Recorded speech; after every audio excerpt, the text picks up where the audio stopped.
Çalpapaq aşıq havası barədə məlumatı nəzərinizə çatdırırıq. Hava Çıldır mahalının aşıq havalarındandır. Havanın yaradıcısı o çevrənin ustad sənətkarı Aşıq Şenlikdir.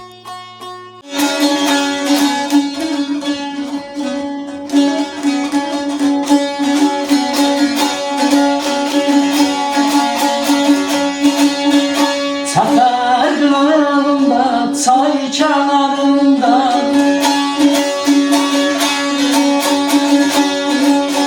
Sefer kıyağında çay kenarında oturmuş bir güzel, ona ne diyeyim?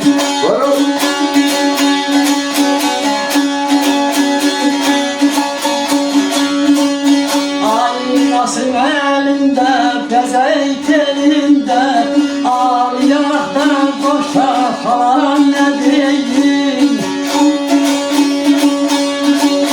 Ey çal baba, ey gül yanan, necim oldun diva? Ey çal baba, ey gül yanan, necim oldun diva?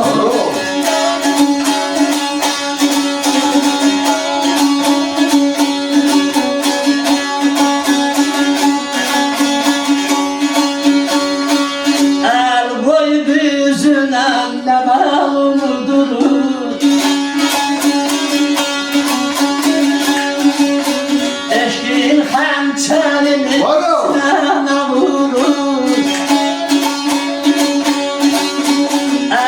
düşüm uylar müşter sorur. Ağ babadan esen yelene değil. Ey çal baba, ey gül yanan, necin oldun diva? Ey çal baba, ey gül yanan, necin oldun diva?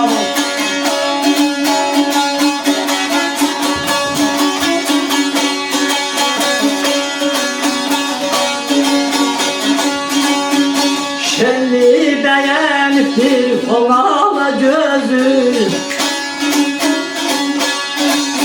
şenli beğeniptir oğala gözü, meylime yanaşır oğala karşı.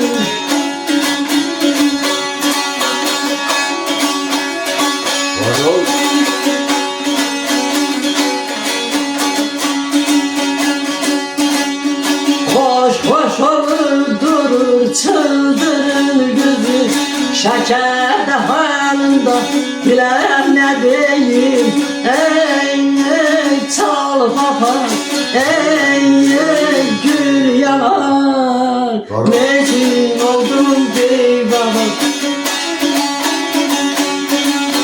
Ey çal baba, ey gül yanan, necin oldun diva?